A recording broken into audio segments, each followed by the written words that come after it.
सर्वांना नमस्कार. दूरशिक्षण आणि ऑनलाईन शिक्षण केंद्र शिवाजी विद्यापीठ द्वारे एम.ए. भाग 1 सत्र 2च्या rise of nationalism in India 1885 ते 1905 या अभ्यासक्रमाच्या या पेपरच्या संपूर्ण सत्रासाठी आज आपल्याला मार्गदर्शन करण्यासाठी प्रिन्सिपल डॉक्टर आय.एच. पठाण सर हे आपल्यासोबत उपस्थित आहेत. तर सर आपल्याला मागच्या वेळी सरांनी आपल्याला फर्स्ट सेमिस्टरला राईज ऑफ नॅशनलिझम 1858 ते 1885 म्हणजे 1857चा उठाव आणि त्यानंतर राष्ट्रवादाची जी काही भारतात उदय झाला राष्ट्रवादाचा आणि काँग्रेसची स्थापना झाली त्या काळापर्यंतचे मार्गदर्शन सरांनी मागील सत्राच्या लेक्चरमध्ये आपल्याला केलेलं होतं.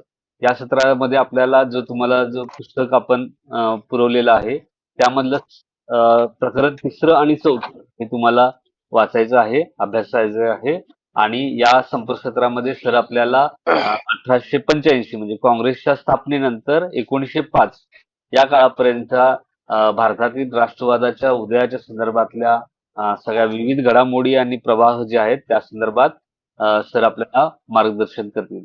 मी आपल्या सर्वांच्या वतीने सरांचं या संपर्क स्वागत करतो आणि सरांना विनंती करतो की त्यांनी आपलं संपर्क सत्र मार्गदर्शन सुरू करावं. धन्यवाद.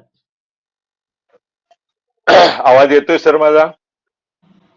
येतोय हॅलो. सर. तर हा ठीक आहे, ठीक आहे. सर्व विद्यार्थी मित्रांना नमस्कार. मागच्या संपर्क सत्रामध्ये आपण घटक 2 आणि 3 बघितला आणि आता आपण घटक 3 आणि घटक 4 घटक 3 प्रारंभीचा राष्ट्रवाद म्हटले, सुरुवातीचा नॅशनलिझम म्हणजे अर्ली नॅशनलिझम आणि घटक 4 मध्ये भारतीय राष्ट्रवादाचा उदय म्हणजे जहालमतवाद आणि त्याचं तत्वज्ञान काय, त्या गटाचे उद्देश आणि कार्यपद्धती काय आणि जहालांच्या कार्याचं महत्व किंवा मूल्यमापन आपण ज्याला म्हणू, ती मूल्यमापन नेमकं काय आहे याची आपण थोडीशी चर्चा करणार आहोत. त्या अनुषंगाने यापूर्वी मी तुम्हाला सांगितलंय, मला वाटतं की राष्ट्रवाद म्हणजे काय, तर याची संकल्पना वेगवेगळ्या इतिहासकारांनी, विचारवंतांनी आणि चिंतकांनी वेगवेगळ्या पद्धतीने मांडलेली आहे.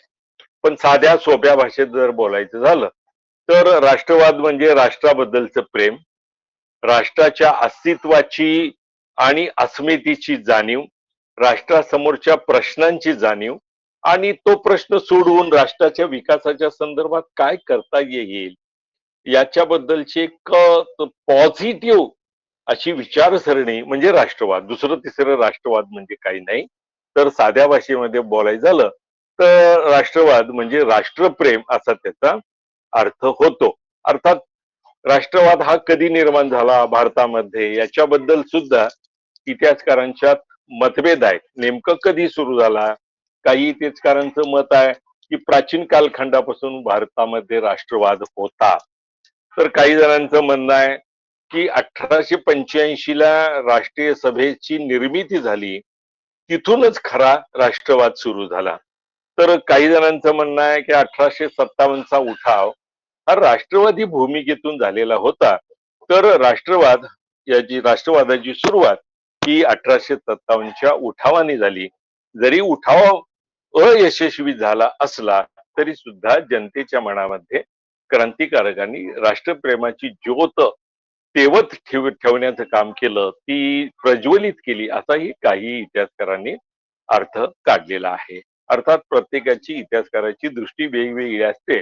त्या अनुषंगाने राष्ट्रवाद कधी झाला, तर इथं आपण फक्त आपल्या अभ्यासासाठी सिलेबसच्या अनुषंगानं प्रारंभीचा राष्ट्रवाद जर बघायचं म्हटलं तर 1857च्या उठावानंतर राष्ट्रीय वृत्तीमध्ये, राष्ट्रीय प्रश्नांच्या चर्चेमध्ये, राष्ट्राच्या बद्दल एकूणच विचारसरणीमध्ये मोठ्या प्रमाणावर वाढ झाली आणि भारतातल्या लोकांच्या समोर राष्ट्राबद्दलचं प्रेम निर्माण झालं. यापूर्वी राष्ट्रवाद होता, नाही असं नाही, परंतु तो राष्ट्रवाद विखुरलेला होता. त्या राष्ट्रवादाला एका राजवटीची अशी काही किनार नव्हती किंवा एखाद्या राजवटीचा आधार नव्हता किंवा एखाद्या राजवटीच्या संदर्भात थिंकिंग नव्हतं. अनेक राजवटी होत्या. उत्तरेत वेगळ्या राजवटी, दक्षिणेत वेगळ्या राजवटी, मध्य भारतात वेगळ्या राजवटी, बंगालमध्ये वेगळी राजवट. त्यामुळं आपोआपच प्रत्येक राजाचं चलन वेगळं, प्रत्येक राजाची व्यवस्था वेगळी, प्रत्येक राजाची कायदे मंडळ वेगवेगळं, प्रत्येक राजाचे कायदे वेगळे, न्यायदान व्यवस्था वेगळी. यामुळं अखंड भारत कधीच नव्हता अशी सुद्धा एक विचारसरणी या अनुषंगाने येते. आणि ब्रिटिशांचं म्हणणं आहे की आम्ही हे संपूर्ण भारत देश एकसंघ केला, जोडला. हे त्यांचं स्टेटमेंट स्वार्थी विचारसरणीतून, साम्राज्यवादी विचारसरणीतून मांडलं असलं तरी प्रत्यक्षामध्ये मात्र त्याला बराच आधार आहे. यापूर्वी मागच्या सत्रामध्ये मी तुम्हाला सांगितलंय की भारत देश हा अनेक राजवटीमध्ये, अनेक विभागामध्ये, अनेक संस्कृतीमध्ये, अनेक भाषेमध्ये, अनेक कायद्यामध्ये विभागलेला होता. हा देश एकसंघ नव्हता. तो एकसंघ ब्रिटिशांच्या उपाययोजनांनी एकसंघ झाला. ती उपाययोजना काय त्यांनी आमच्यावर, भारतावर उपकार करण्यासाठी केलेली नव्हती, तर ती त्यांच्या व्यापाराच्या वाढीसाठी, व्यापाराच्या वृद्धीसाठी आणि नंतर राजकीय पाळंमुळं बळकट व्हावी यासाठी ती उपाययोजना होती. कोणत्या उपाययोजना ब्रिटिशांनी केल्या की ज्यामुळं देश एकसंघ व्हायला मदत झाली? आपल्याला ऐकून हे आश्चर्य वाटेल की या देशाचे नकाशे सुद्धा इथल्या एतद्देशीय म्हणजे तिथल्या राज्यकर्त्यांच्या हातामध्ये नव्हते. कुणीही भारताचे नकाशे तयार केलेले नव्हते. बऱ्याच राज्यकर्त्यांना या देशात नद्या किती आहे ते माहिती नव्हतं. कुठून त्याचा उगम होतो आणि कुठं त्या समुद्राला मिळतात याची काही कल्पना नव्हती.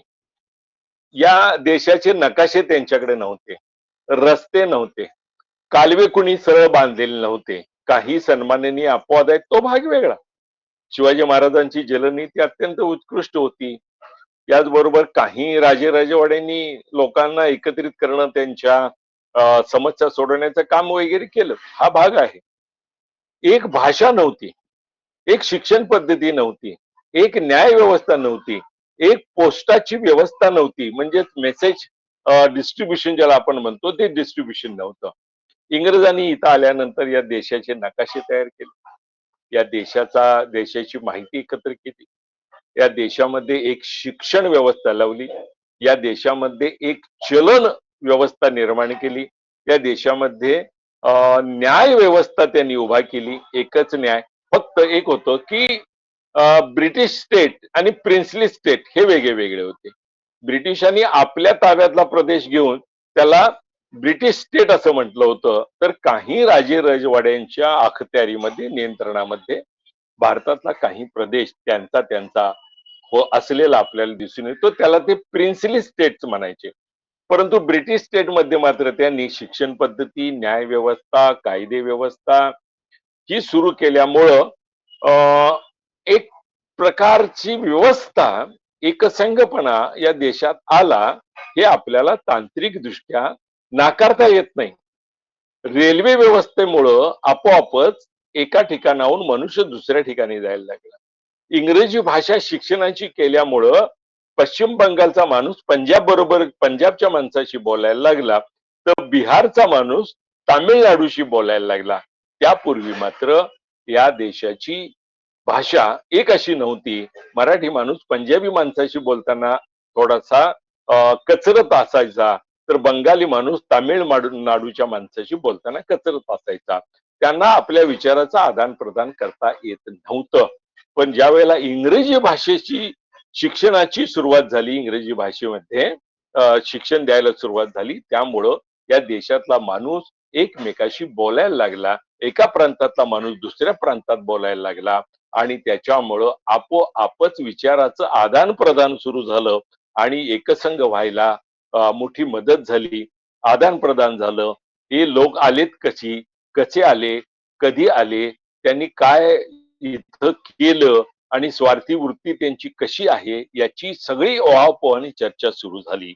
सुरुवातीला मवाळ आणि आर्थिक राष्ट्रवाद असा एक आपल्याला टॉपिक दिलेला आहे बघा. मवाळ काँग्रेस 1885 ला निर्माण झालेली काँग्रेस ही पहिली 20 वर्ष म्हणजे 1905 सालापर्यंत मवाळ काँग्रेस म्हणून ओळखली जाते. त्याचं कारण असं आहे की या नावातच मावळ हा शब्द आहे. या काँग्रेसच्या नेत्यांना असं वाटत होतं, कारण नुकतीच सुरुवात झाली होती, काँग्रेसची स्थापना झाली होती. त्यांनी असं म्हटलं पहिल्याच ठरावामध्ये, मुंबईत जे पहिलं अधिवेशन झालं 28 डिसेंबर 1885 ला, त्या अधिवेशनामध्ये पहिलाच ठराव असा झाला होता की इंग्रजांची राजवट ही सुधारणावादी आहे, कल्याणकारी आहे आणि यावत चंद्र दिवा करो, म्हणजे चंद्र सूर्य असेपर्यंत इंग्रजांचं राज्य आमच्यावर राहो, अशा पद्धतीचा ठराव काँग्रेसच्या पहिल्याच अधिवेशनामध्ये झालेला होता. आणि त्यावेळेला इंग्रज अधिकारी हजर होते. आपल्याला माहिती आहे की ॲलन ॲक्टिव्हिलन ह्यूम या माणसानंच काँग्रेसच्या स्थापनेचा विचार कलकत्ता विद्यापीठात मांडलेला होता, पदवीदान प्रसंगी प्रमुख पाहुणे या नात्यानं बोलताना. आणि अनेक संघटनांची मिळून मग राष्ट्रीय काँग्रेस उभी राहिली. पहिल्यांदा 72च प्रतिनिधी पहिल्या काँग्रेसच्या अधिवेशनाला होते आणि इंग्रज अधिकारीही होते. ॲलन ह्यूम स्वतः हजर होता, इतर लोक हजर होते. ॲलन ह्यूमची या बाबतीत भूमिका अशी होती की 1857चा उठाव झाला, तसा उठाव पुढच्या काळखंडात होऊ नये. 1857च्या उठावामध्ये इंग्रजांना म्हणजे इंग्रज प्रशासनाला मोठी कठोर भूमिका घ्यावी लागली. त्यामुळं अनेक भारतीयांचं रक्त सांडलं, जीवितहानी झाली, आर्थिक हानी झाली. असं परत होऊ नये म्हणून संपूर्ण देश पातळीवर एखादी संघटना अशी असावी की जी संघटना इंग्रज राज्यकर्त्यांशी थेट संपर्क साधू शकेल, थेट मागणी करू शकेल आणि त्यांना काय हवं आहे हे सांगण्याचं एक व्यासपीठ एका संघटनेच्या माध्यमातून संपूर्ण देशाचं व्यासपीठ, संपूर्ण देशातल्या संघटनांचं व्यासपीठ तयार होईल. म्हणून त्यांना हा विचार मांडला आणि काँग्रेस पक्षाच्या सुरुवातीच्या धोरणाने तो उचलून धरला. आणि सुरुवातीला इंग्रज अधिकाऱ्यांचा राष्ट्रीय सभेच्या अधिवेशनाला पाठिंबा होता. परंतु ज्या वेळेला दीड वर्षामध्येच त्यांनी राजकीय मागण्या सुरू केल्या, त्यावेळेला मात्र इंग्रज अधिकारी खडबडून जागे झाले आणि मग त्यांनी काँग्रेस संघटना म्हणजे हिंदी राष्ट्रीय सभा, इंडियन नॅशनल काँग्रेस या नावाने चार नावाने ओळखल्या जाणाऱ्या या संघटनेवर बंदी घातली आणि असं जाहीर केलं की कुठल्याही ब्रिटिश अधिकाऱ्यानं या संघटनेच्या अधिवेशनाला हजर राहू नये. त्याचं कारण काँग्रेस पक्षानं, काँग्रेस संघटनेनं आपल्या राजकीय मागण्या रेटायला सुरुवात केली आणि त्या मागण्या मान्य करणं ब्रिटिश प्रशासनाला शक्य नव्हतं, कारण त्यांची साम्राज्यवादी वृत्ती होती, आर्थिक राष्ट्रवाद त्यांचा निर्माण झालेला होता, प्रचंड पैसा मिळवत होते ते. अशा परिस्थितीत काँग्रेसच्या मागण्या मान्य करणं त्यांना शक्य नव्हतं. ही जी मवाळ काँग्रेस आहे ही सर्वार्थानं मवाळ होती. त्यांची वैशिष्ट्य काय आहेत बघा. हे इंग्रज राज्यकर्त्यांशी इंग्रज प्रशासनाची निष्ठा बाळगायची असं ते म्हणत होते. म्हणून ते म्हटले होते की यावत चंद्र दिवा करो, चंद्र सूर्य असेपर्यंत इंग्रजांचं राज्य या आमच्या देशावर राहो, कारण ते कल्याणकारी आहे, सुधारणावादी आहे, अशी त्यांची एक धारणा झालेली होती. दृष्ट्या काही गोष्टी बरोबर होत्या, परंतु सर्वार्थानं ते विधान त्यांचं काही योग्य नव्हतं. दुसरं असं होतं की इंग्रजांच्या सभ्यतेवर त्यांचा विश्वास होता. काँग्रेसचे नेते असं म्हणत होते की आपली मागणी जर इंग्रजांच्या पुढे मांडली तर इंग्रज आपल्याला न्याय देतील. इंग्रजांची सभ्यता, संस्कृती आणि जगात सर्वश्रेष्ठ आहे आणि त्यामुळे आपोआपच ते आपल्याला न्याय देतील, आपल्या मागण्या मान्य करतील. हा एक भाबडा आशावाद इंडियन नॅशनल काँग्रेसच्या प्रारंभीच्या मवाळ नेत्यांच्या मनामध्ये होता. दुसरा महत्वाचा प्रश्न आहे की या सगळ्या मवाळ लोकांचा घटनात्मक साधनावर विश्वास होता. ती घटनात्मक साधनं कोणती? तर सभा घ्यायच्या, भाषणं द्यायची, लेख लिहायचे, प्रार्थना करायच्या आणि अधिवेशनामध्ये ठराव मांडायचे प्रसंगी ब्रिटिश अधिकाऱ्यांच्याकडं आपलं शिष्टमंडळ न्यायचं आणि आपलं गाऱ्हाणं मांडायचं. ही सगळी साधनं होती.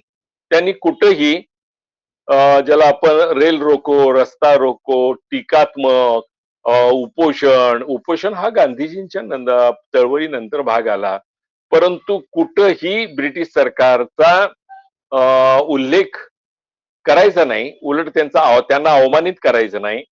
न करता ठराव, शिष्टमंडळ, प्रार्थना, लेख, निवेदन याद्वारे आपले प्रश्न सोडवायचे, असा त्यांचा त्यामागचा हेतूचा भाग होता. आणि घटनात्मक साधनांनीच करायचं.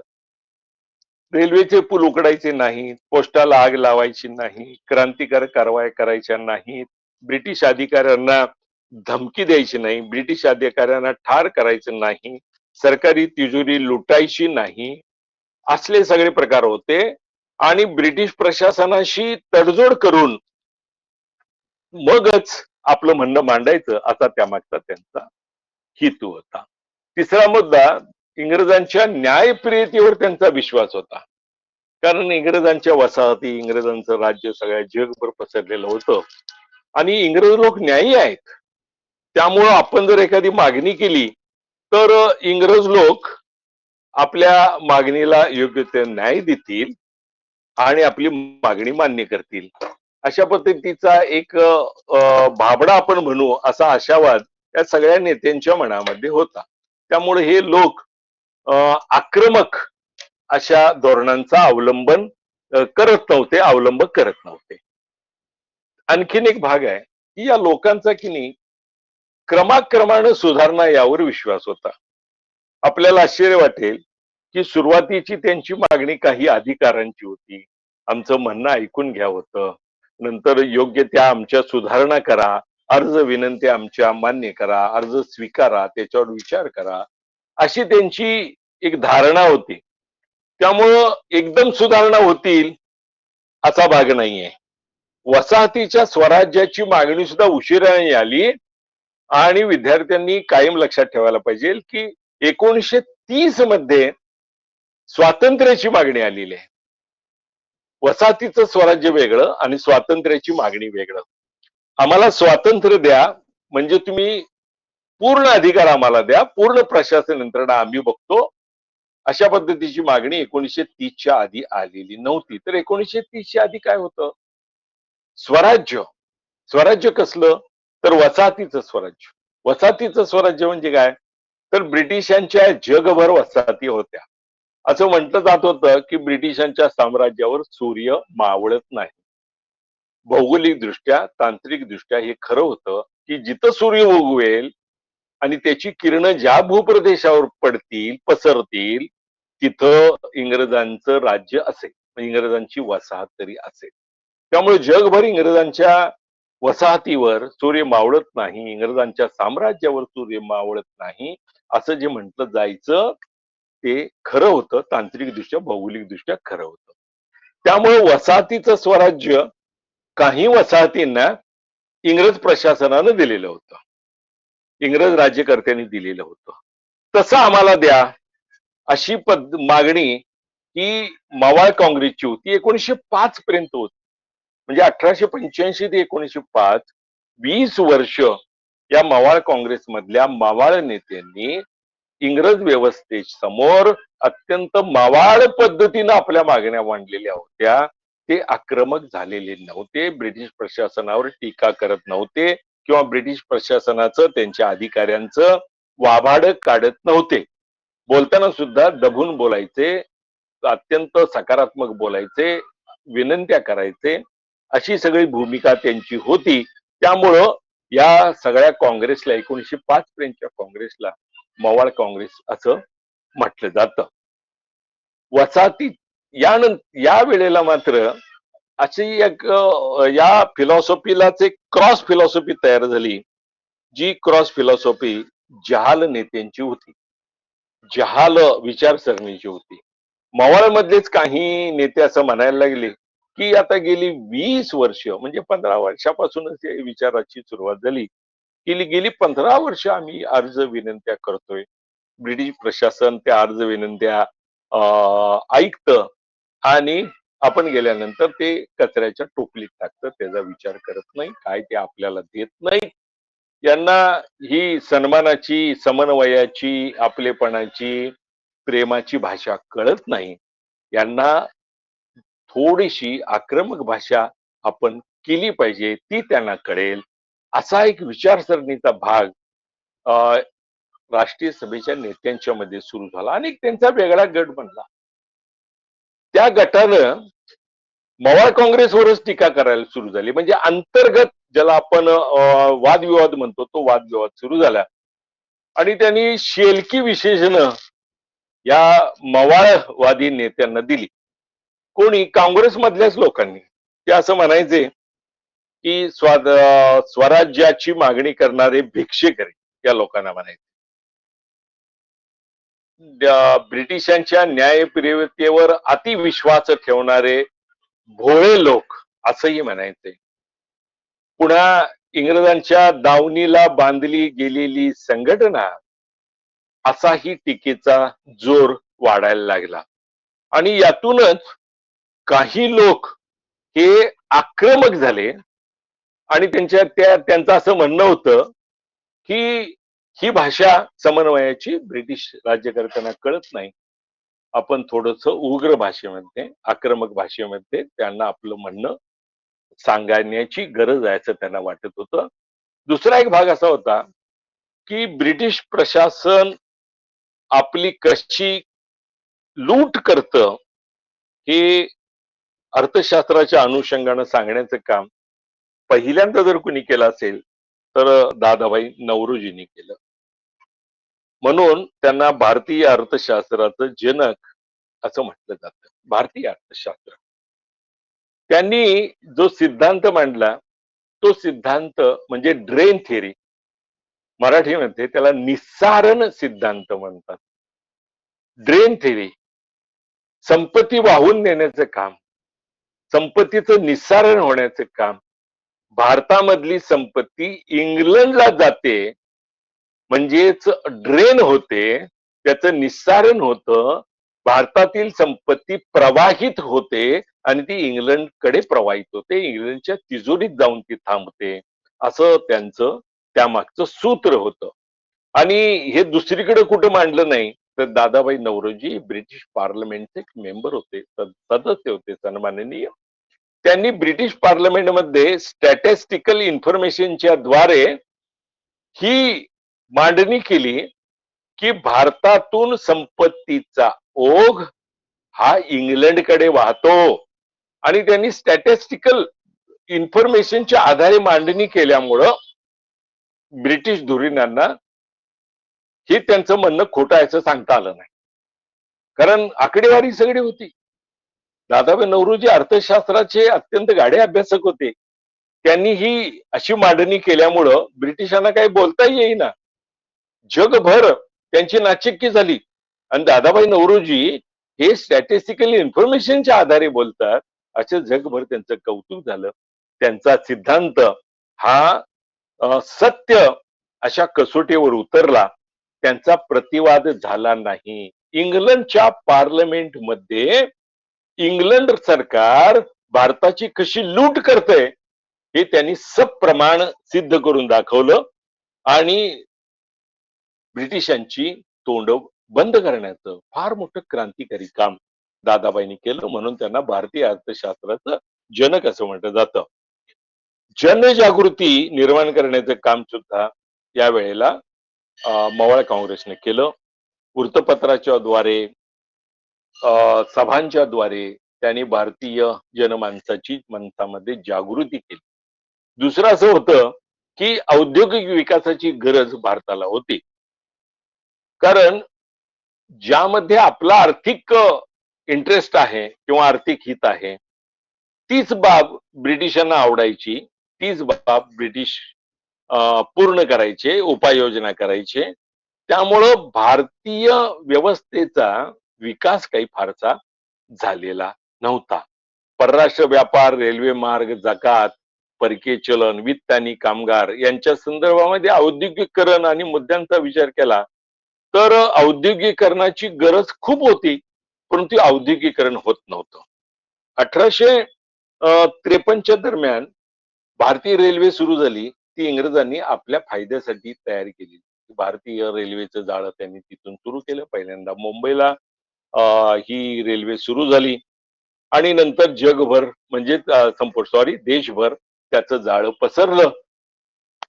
हे त्यांनी आपल्या कच्च्या मालाच्या वाहतुकीसाठी आणि पक्क्या मालाच्या वाहतुकीसाठी कच्चा माल बोटीपर्यंत जावा, समुद्र किनाऱ्यापर्यंत जावा, बंदरापर्यंत जावा आणि इंग्लंडमधून तयार झालेले कापड, पक्का माल हे बोटीच्या द्वारे समुद्र किनाऱ्याला यावं, बंदराला यावं, भारताच्या पश्चिम आणि पूर्व किनारपट्टीवरती यावं आणि तिथून रेल्वेने आतल्या बाजूला नेता यावं यासाठी त्यांनी रेल्वेचं जाळं विणलं. इथल्या मवाळ काँग्रेसला आणि इथल्या लोकांना ज्यांना अर्थशास्त्र कळत होतं त्यांचं असं म्हणणं होतं की आम्हाला ब्रिटिशांच्या भांडवलाची गरज नाही, आमच्या भांडवलावर आम्ही धंदा करू वगैरे वगैरे. आणि या संदर्भात दादाभाई नौरोजी म्हणायला लागले की परदेशी भांडवल देशी साधन संपत्तीचं शोषण आणि लूट करतं आणि हे बरोबर नाही. याचा उहापोह मोठ्या प्रमाणावर व्हायला लागला आणि देशी भांडवल गुंतवणुकीला उत्तेजन द्यावं अशा पद्धतीची मोठी मागणी ब्रिटिशांच्या समोर व्हायला लागली. आणि एकूणच ब्रिटिश हे स्वार्थी आहेत, पूर्णपणे भांडवलदारी वृत्तीचे आहेत, पूर्णपणे साम्राज्यवादी वृत्तीचे आहेत. अशा पद्धतीचं एक वातावरण तयार करण्यामध्ये या नेत्यांना यश आलं. अर्थात मवाळांच्या एकूण 20 वर्षाच्या कारकिर्दीत फारसं हाती काही लागलं नाही किंवा मोठ्या सुधारणा ब्रिटिशांनी मान्य केल्या. शैक्षणिक सुधारणा, सामाजिक सुधारणा, राजकीय सुधारणा, आर्थिक सुधारणा ब्रिटिशांनी मान्य केल्या असं काही झालं नाही. त्यामुळं हे जे जहालवादी होते ते ब्रिटिशांच्या धोरणाच्या संदर्भात आक्रमक होते आणि ते मवाळांना खूप टीका टिप्पणी करून त्यांचं मनोबल कमी करत होते. त्यांना स्पष्ट सांगत होते की तुम्ही हे भिक्षा मागण्याचं काम करता हे आम्हाला मान्य नाही वगैरे वगैरे. तर 1905 पर्यंत जो कालखंड आहे 1885 ते 1905 हा मवाळ कालखंड. 1905 ते 1920 हा जहाल कालखंड आणि 1920 ते 1947 म्हणजे स्वातंत्र्य मिळेपर्यंतची ही 27 वर्ष म्हणजे गांधी कालखंड, गांधी युग, गांधी एरा असं म्हटलं जातं. एम ए साठी अभ्यासक्रमासाठी हा भाग महत्वाचाच आहे. परंतु स्पर्धा परीक्षेचा अभ्यास करणाऱ्या विद्यार्थ्यांनी हे कालखंड लक्षात ठेवण्याची गरज आहे. 1885 ते 1905 मवाळ काँग्रेस, 1905 ते 1920 जहाल काँग्रेस आणि 1920 ते 1947 गांधी काँग्रेस किंवा गांधी युग किंवा गांधीयन एरा असं म्हटलं जातं. याचं कारण असं आहे की पहिल्या 20 वर्षामध्ये मवाळ विचारसरणीचा प्रभाव, त्यानंतर पुढच्या सर्वसाधारणपणे 15 वर्षामध्ये जहाल विचारसरणीचा प्रभाव आणि त्याच्यानंतर 27 वर्षात एकच व्यक्ती मोहनदास करमचंद गांधी यांचा प्रभाव इतका जबरदस्त प्रभाव होता की काँग्रेसच्या भल्या भल्या नेत्यांना एखाद्या प्रश्नावर चर्चा करायची असेल तर गांधीजी या बाबतीत काय म्हणतात हे बघण्याची गरज होती. कारण गांधीजींनी सामान्य माणूस हा या चळवळीमध्ये आणला. त्यामुळं आंदोलनाची व्याप्ती वाढली. गांधीजींच्या चळवळीचं हे सर्वात मोठाचं वैशिष्ट्य आहे की विद्यार्थ्यांनी लक्षात ठेवण्याची गरज आहे की पहिल्या काँग्रेसमध्ये मवाळ काँग्रेसमध्ये काही संपादक, काही वकील, काही उच्च विचारसरणीचे तत्वचिंतक यांचाच भरणा होता. परंतु 1905 आणि 1920 मध्ये पर्यंत या 15 वर्षात काही अग्रेसिव्ह थिंकिंग करणारे लोक म्हणजे जहाल कालखंडाचे लोक यामध्ये उतरले आणि 1920 पासून मात्र गांधीजींनी काँग्रेसची चळवळीची सूत्र आपल्या हातात घेतली आणि सामान्य माणसांना या चळवळीमध्ये आणलं, सामान्य कामगारांना आणलं, स्त्रियांना आणलं. त्याचा परिणाम असा झाला की काँग्रेसनं सुरू केलेली चळवळ गांधीजींनी सामान्य माणसापर्यंत पोहोचवली आणि सामान्य माणसाची ताकद मोठ्या प्रमाणावर वाढवण्याचं काम त्यांनी केलं आणि आपोआपच आंदोलकाची ताकद वाढल्यामुळं ब्रिटिश सरकारची ताकद कमी झाली आणि नाविलाजानं 47च्या आसपास म्हणजे 42च्या आंदोलनानंतर चलेजाव आंदोलनानंतर 45ला ब्रिटिश पंतप्रधान ऍटलीना ही घोषणा करावी लागली की आम्ही आता भारताला स्वातंत्र्य देतोय आणि 1948च्या आधी आम्ही देश सोडून जातो. पण त्यांच्या या वचनाच्या आधी त्यांना 47 मध्ये देश सोडून जावा लागला. कारण सामान्य माणूस गांधीजींच्या तत्वांच्या, गांधीजींच्या विचारसरणीच्या आधारे या आंदोलनामध्ये उतरला.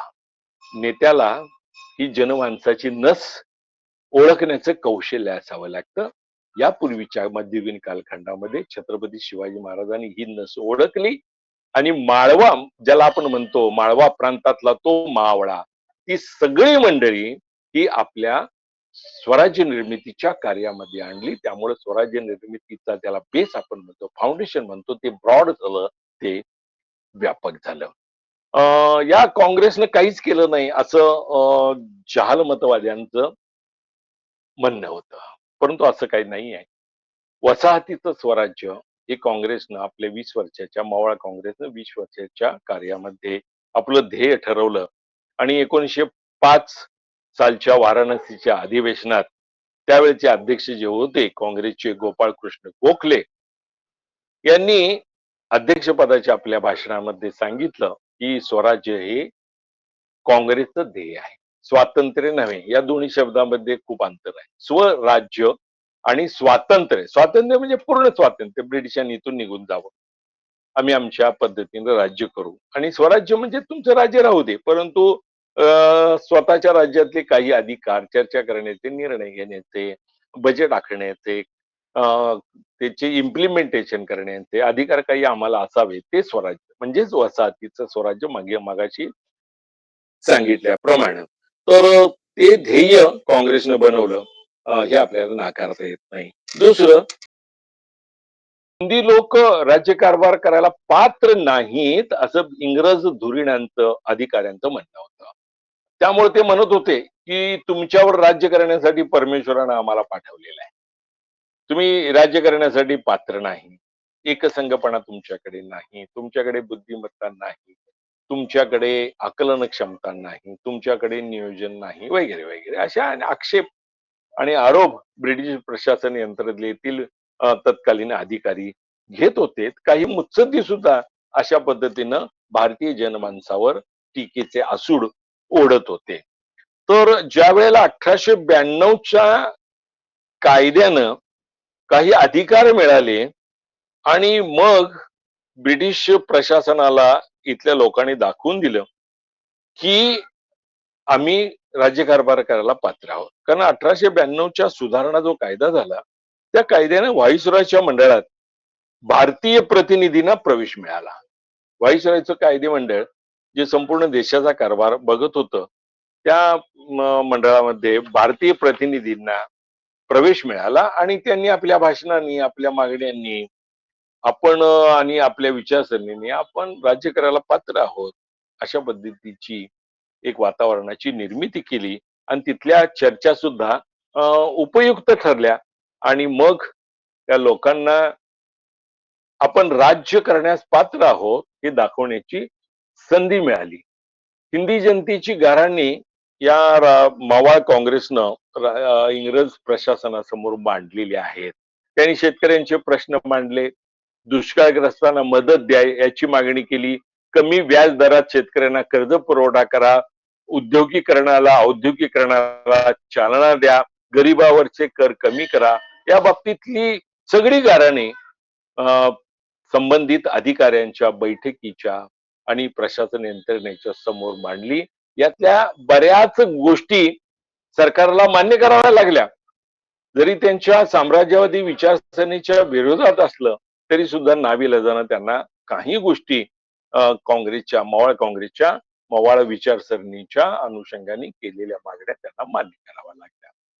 परदेशात याच वेळेला हिंदी लोकांनी काही काम केलं, कारण त्यांचं इंग्रजांचं साम्राज्य जगभर पसरलेलं होतं आणि मग तिथं सुद्धा जाऊन त्यांनी काही गडबडी अशा वेगळ्या पद्धतीच्या आंदोलनाच्या गडबडी केल्या की त्यामुळं वेगवेगळे प्रश्न सुटायला मोठी मदत झाली.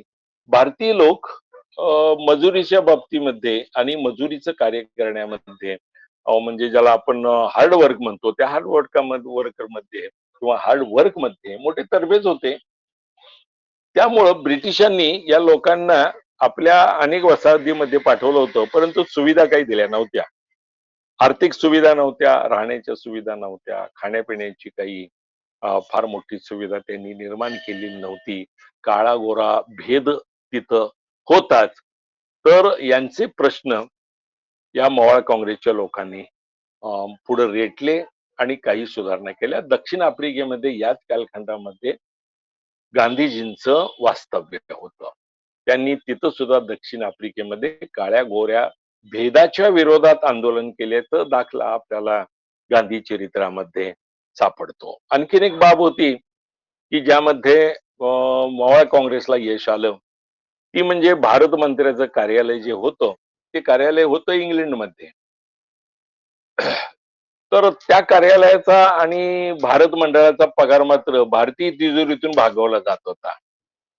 इथल्या मिळणाऱ्या कराच्या रकमेतून तो पगार तिकडचा भागवायचा. तो भारत मंत्री भारतात नव्हता, भारत मंडळ भारतात नव्हतं, तिथं बसून ते लंडनमध्ये बसून कारभार करायचे.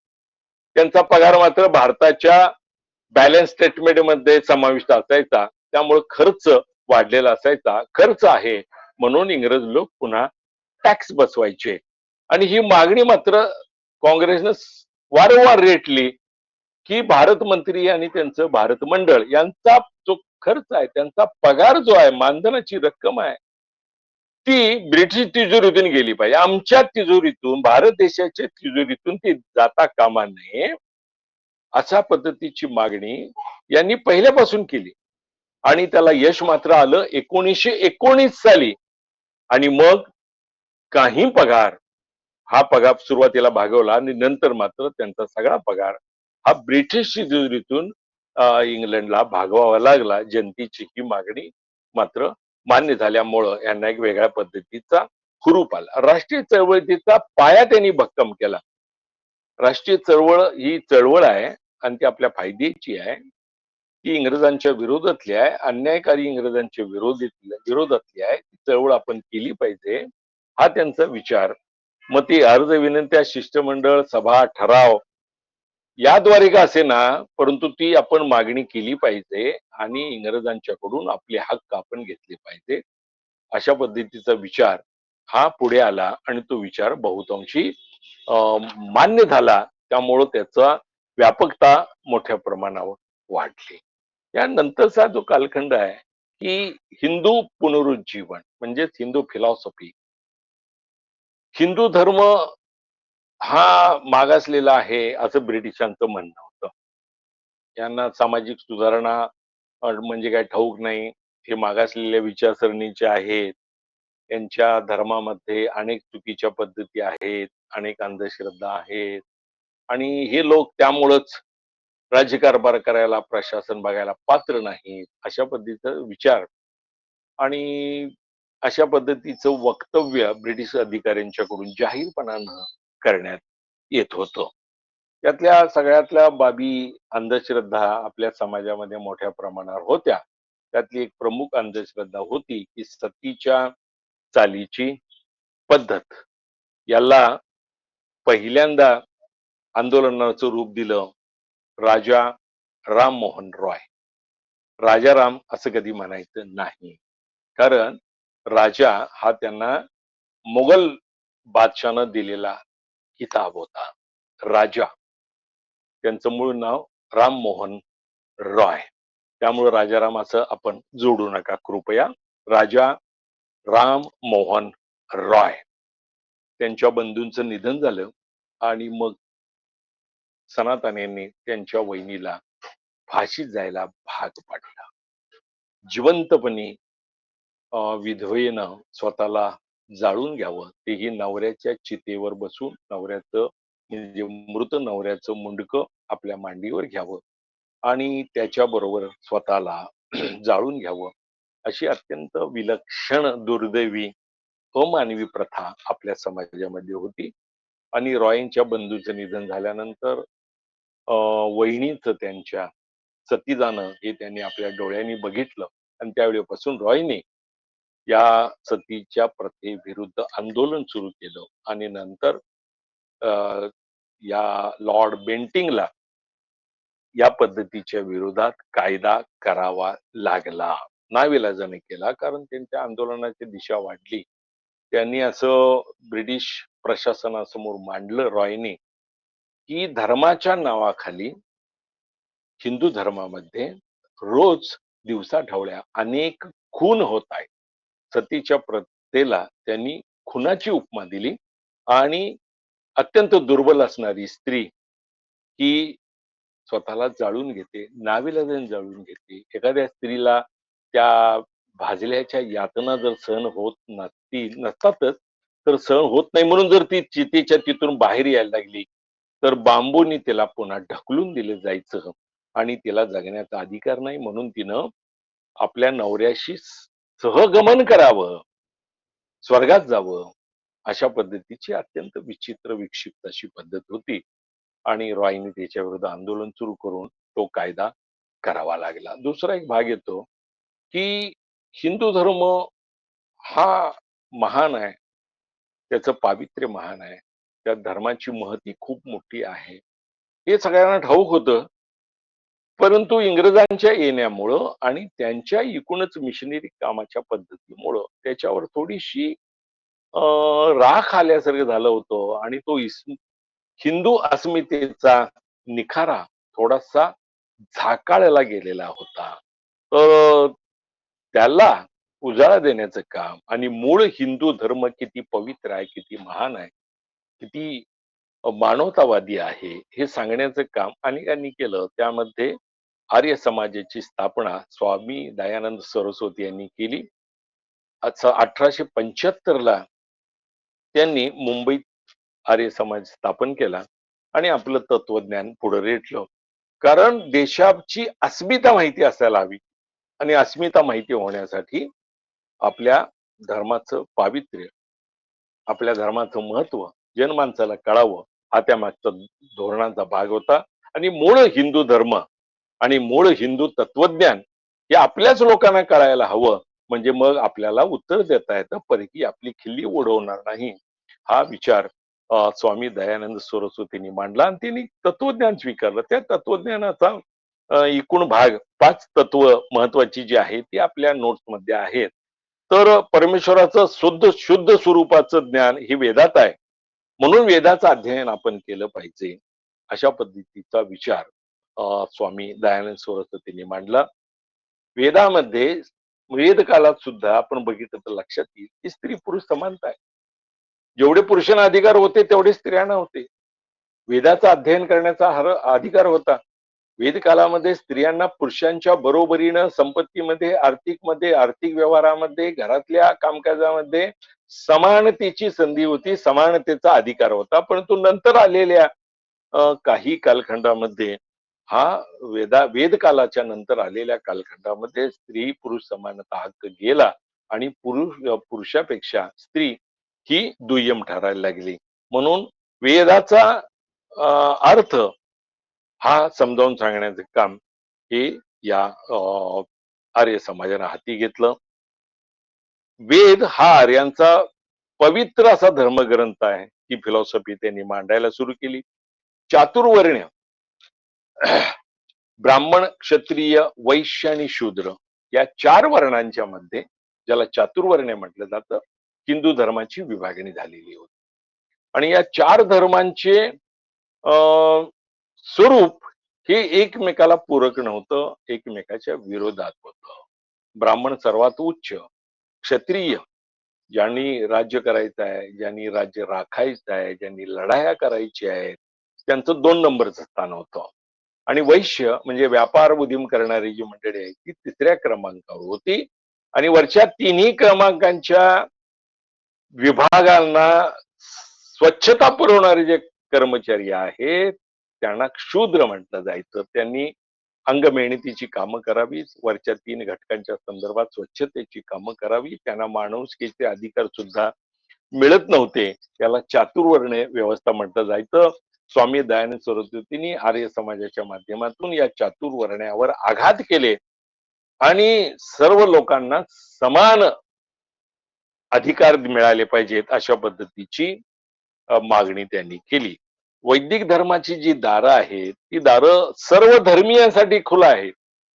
फक्त सर्व जातीसाठी खुले आहेत, सर्व धर्मियांसाठी खुली आहेत. परधर्मातल्या कोणाही व्यक्तीला शुद्धीकरण करून पुन्हा वैदिक धर्मात येता येतं आणि सर्वांना वेदांचा अभ्यास करण्याची मुभा असली पाहिजे अशा पद्धतीची मागणी त्यांनी मांडली.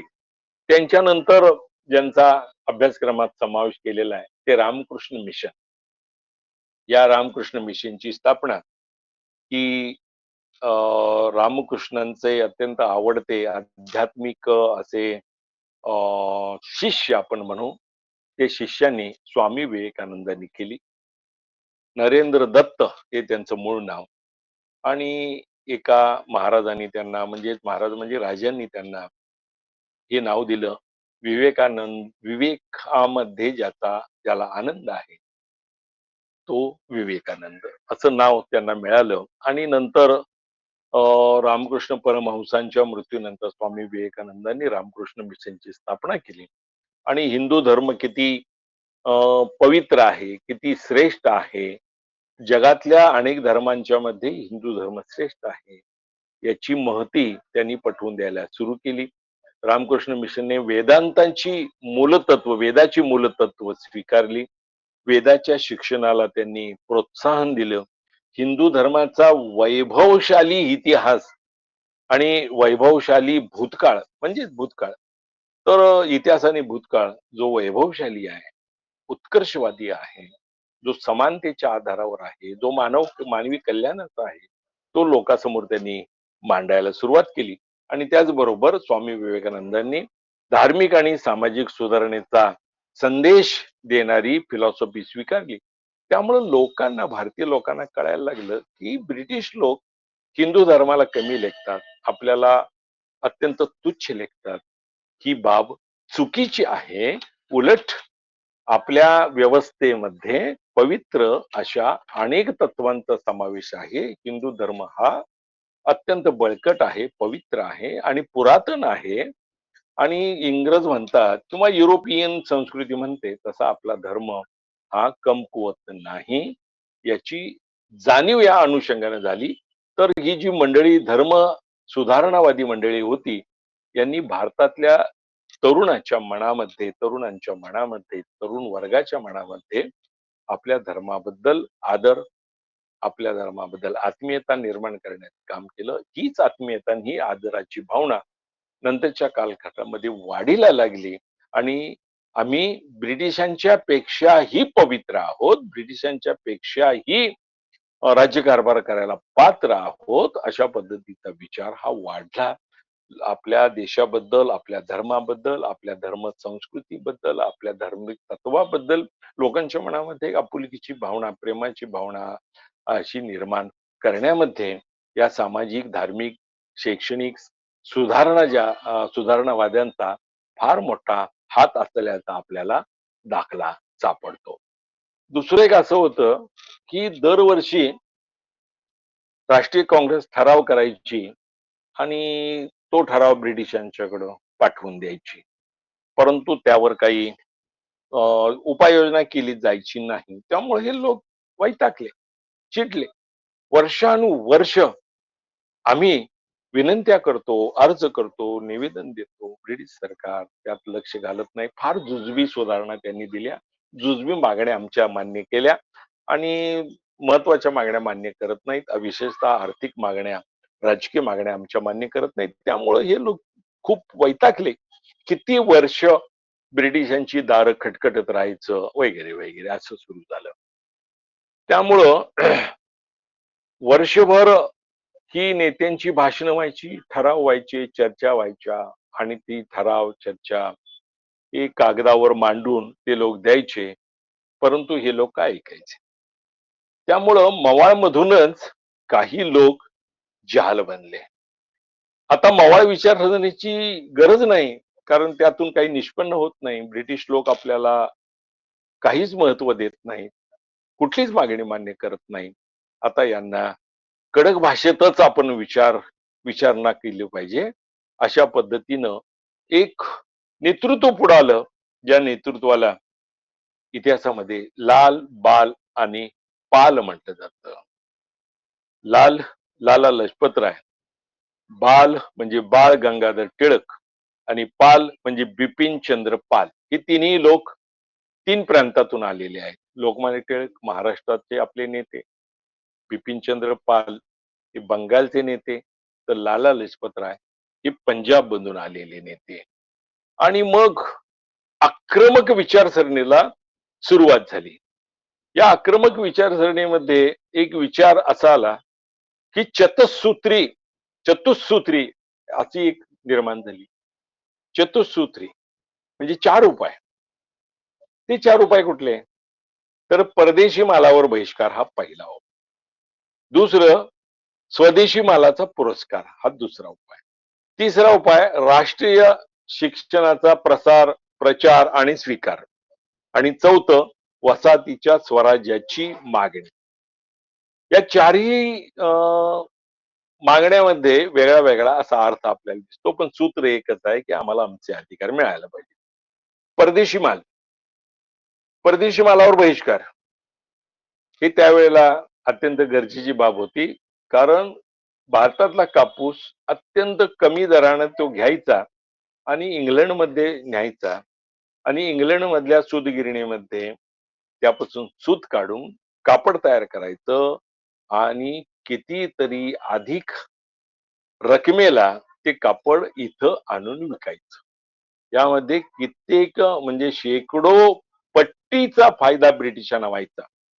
इथल्या कापूस उत्पादकांच्या वर जबरदस्ती करून, जुलूम करून ते कापूस खरेदी करायचं सॉरी, आणि तो कापूस इंग्लंडला न्यायचा आणि तो इंग्लंड मधून कापडाच्या रूपाने इथं यायचा आणि इथं अधिक किमतीला तो विकायचा. यामध्ये ईस्ट इंडिया कंपनीला आणि नंतर ब्रिटिश प्रशासनाला फार मोठा फायदा होत होता. आणि हा फायदा रोखण्याचं काम काय करायचं असेल, तर जे कापड इंग्लंड मधून तयार होऊन येतं, जे कापड परदेशी आहे, परंतु त्याचं मूळ आपलं आहे, त्याचा कापूस आपला आहे आणि दानदुपटी किंमतीपेक्षाही अधिक किमतीने ते विकलं जातं. तर हे जे कापड परदेशी आहे, विशेषतः इंग्लंडमध्ये तयार झालेलं आहे, त्याच्यावर बहिष्कार घालायचा. पेनवर सुद्धा बहिष्कार घालायचा. ब्रिटिश पेन वापरायचं नाही. ब्रिटिश मधून इंग्लंड मधून तयार होऊन आलेलं पेन वापरायचं नाही. कुठलाही माल इंग्लंड मधून आला तर तो वापरायचा नाही, असं सूत्र पुढे आलं. कारण आपला पैसा इंग्लंडला जातो. इंग्लंड आपल्या पैशाचं निस्सारण करतं, आपल्या पैशाचा ताबा घेतं, आपली संपत्ती तिकडे जाते. मग आता कापड जर वापरायचं नाही परदेशी, तर मग वापरायचं काय? तर स्वदेशी मालाचा पुरस्कार. स्वदेशी माल जाडं असू दे, परंतु आपल्या देशात तयार झालेलं कापड आपण वापरायचं. अशा पद्धतीचा विचार सुरू झाला आणि यातूनच नंतर गांधीजींची सूतकताई सुरू झाली आणि खादीच्या कापडाला फार मोठ्या प्रमाणात वापराचं पाठबळ मिळालं. आणि तुम्हाला एक मुद्दा यातला सांगतो की भारताच्या कापसावर अवलंबून राहून लंडन मधले कारखाने, इंग्लंड मधले कारखाने 24 तास गर गर गर गर फिरवून फिरून कापड तयार करायचे आणि ते कापड इथून विकलं जायचं. या वेळेला परदेशी मालावर बहिष्कार आणि स्वदेशी मालाचा स्वीकार, पुरस्कार अशी चळवळ सुरू झाली. त्यावेळेला परदेशी कापड वापरायचं भारतीयांनी सोडून दिलं, थांबवलं. बहुतांशी भारतीय, 100% नाही, पण बहुतांशी भारतीय. त्याचा परिणाम असा झाला की इथल्या गोडाऊन मधलं कापड, दुकानातलं कापड तसंच राहिलं, इथल्या गोडाऊन मधलं कापड तसंच राहिलं, इथली गोडाऊन तशीच फुल्ल राहिली. त्याचा परिणाम असा झाला की इंग्लंड मध्ये सुद्धा त्या फॅक्टरीत निर्माण झालेले कापड गोडाऊन मध्ये ठप्प झालं आणि काही कारखाने इंग्लंड मधले कपड्याचे बंद पडले. सामुदायिक चळवळीचं हे पहिलं मोठं यश होतं आणि ब्रिटिश साम्राज्यवादाला दिलेला तो पहिला धक्का होता आणि तो यशस्वी झाला कारण कारखानेच बंद पडले आणि ब्रिटिश साम्राज्यवाद्यांना मोठा राग आला या गोष्टीचा कारण त्यांचं सगळं अर्थकारण इथून माल जायचा कच्चा माल सगळ्याच प्रकारचा आणि तिथून पक्का होऊन इथं फार मोठ्या किमतीला विकला जायचा त्यामध्ये जो नफेखोरी होती त्या नफेखोरीवर त्यांचं सगळं आर्थिक साम्राज्य अवलंबून होतं आणि तेच थांबल्यामुळं ब्रिटिश प्रशासनाला या गोष्टीचा या आंदोलकाचा आणि या आंदोलनाचा मोठा राग आला तिसरा मुद्दा जो आहे राष्ट्रीय शिक्षणाचा प्रसार इंग्रजांनी आपली शिक्षण व्यवस्था इथं सुरू केलेली होती आणि त्यांनी कारकून तयार करण्याची एक फॅक्टरीच शिक्षण व्यवस्थेच्या माध्यमातून तयार केलेली होती तर तुम्ही जे शिक्षण देता ते कारकून तयार करण्याचं शिक्षण आहे ब्रिटिश साम्राज्याचा उदो उदो करणारं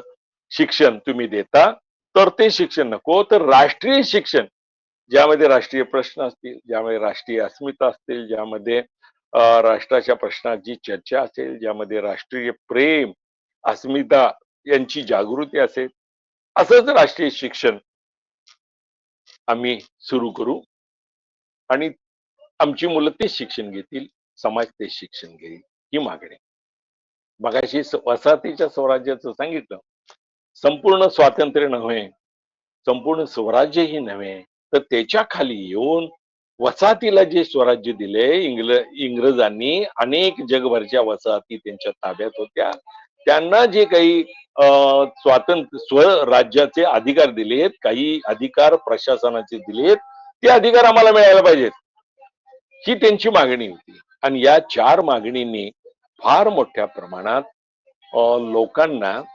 आंदोलकांना एकत्रित करण्याचं काम झालं आणि यातूनच एक गट पुढे आला तो गट मध्ये जहालवादी एका ठिकाणाहून म्हणजेच कलकत्त्याहून त्याचं प्रशासन सांभाळणं ब्रिटिश अधिकाऱ्यांना जरा अडचणीचं होतं त्रास व्हायचा भौगोलिक दृष्ट्या याच्यापूर्वी म्हणजे लॉर्ड कर्झनच्या पूर्वी अनेक गव्हर्नर जनरलनी ब्रिटिश प्रशासनाच्या सोयीसाठी बंगाल या प्रांताची फाळणी करण्याची गरज आहे असं प्रतिपादन केलं होतं मान्य केलं होतं परंतु त्याला विरोध होणार म्हणून कुठल्याच गव्हर्नर जनरलनं बंगालच्या फाळणीचं सूत्र प्रत्यक्षात आणलं नव्हतं थोडस बाजूला राहिले होते त्यापासून नरम राहिले होते परंतु लॉर्ड कर्झन हा ग्रस्त मात्र या बाबतीत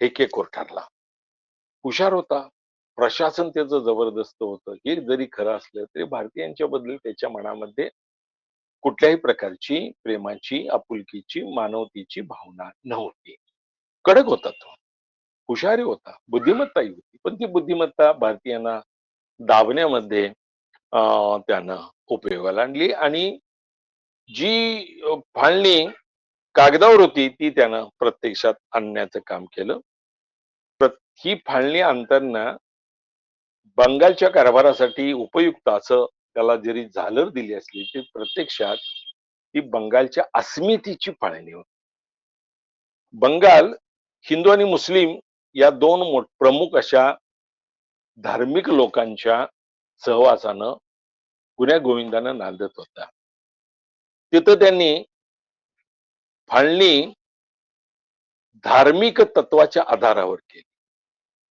आणि मुस्लिम बहुसंख्य असलेला पूर्व बंगालचा प्रदेश बाजूला काढून मुस्लिमांना फुटीर राजकारणाचं लक्ष करण्यात आलं आणि याचबरोबर फाळणी ही अशी केली की एके ठिकाणी मुस्लिमांची संख्या अधिक होईल आणि दुसऱ्या बंगालच्या विभागामध्ये हिंदूंची संख्या अधिक होईल म्हणजे हिंदू मुस्लिम हा जो एकीचा भाग होता हा एकीचा भाग फोडण्याचं काम तोडण्याचं काम लॉर्ड कर्झननं केलं आणि प्रत्यक्षामध्ये बंगालची फाळणी ही बंगालच्या अस्मितेची फाळणी ठरली पुनरुज्जीवनाची चळवळ ही याच दरम्यान सुरू झाल्याचा आपल्याला दाखला मिळतो कलेच्या क्षेत्रात पुनरुज्जीवन झालं साहित्याच्या क्षेत्रात झालं विज्ञानाच्या क्षेत्रात झालं आणि आपोआपच लोक विचार करायला लागले आपल्या विचारांचं आदान प्रदान करायला लागले आणि या आदान प्रदान करण्यामध्ये मगाशी सांगितलेली लाल, बाल आणि पाल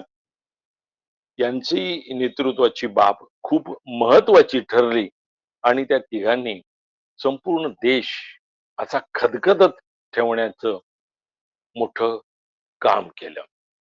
बहिष्कार हे त्यांचं हत्यार हे खूप प्रभावी ठरलं. बहिष्कार हे सुरुवातीला ब्रिटिश मालावर होता. त्याची व्याप्ती वाढवण्यात आली आणि बहिष्काराची व्याप्ती वाढवून त्याखाली अनेक बाबी घेण्यात आल्या.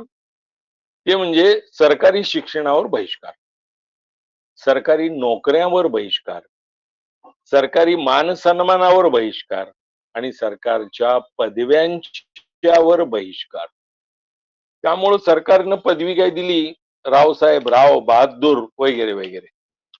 तर त्यावेळच्या जमीनदारांना, त्यावेळच्या ब्रिटिश धार्जिन अशा वतनदारांना, मोठमोठ्या राजे रजवाड्यांना मोठा आनंद व्हायचा की आपल्याला ब्रिटिश प्रशासनाकडून, म्हणजे साध्या भाषेत बोलायचं झालं साहेबाकडून आपल्याला पदवी मिळाली, आपला सन्मान झाला. तर हा मान सन्मान घ्यायचा नाही, बहिष्कार टाकायचा. अशा पद्धतीची चतुसूत्री मधली एक सूत्री होती. मगाशी सांगितल्याप्रमाणे स्वदेशी मालाचा स्वीकार, परदेशी मालावर बहिष्कार, राष्ट्रीय शिक्षण आणि स्वराज्य. स्वातंत्र्य नव्हे, स्वराज्य म्हणजे वसाहतीच्या स्वराज्याचे काही अधिकार आम्हाला मिळत, मर्यादित. 1930 ला स्वातंत्र्याची मागणी झालेली आहे, लक्षात घ्या. परंतु त्याच्या आधी मात्र वसाहतीच्या स्वराज्याची मागणी. स्वराज्य म्हणजे मर्यादित अधिकार, स्वातंत्र्य म्हणजे पूर्ण स्वातंत्र्य.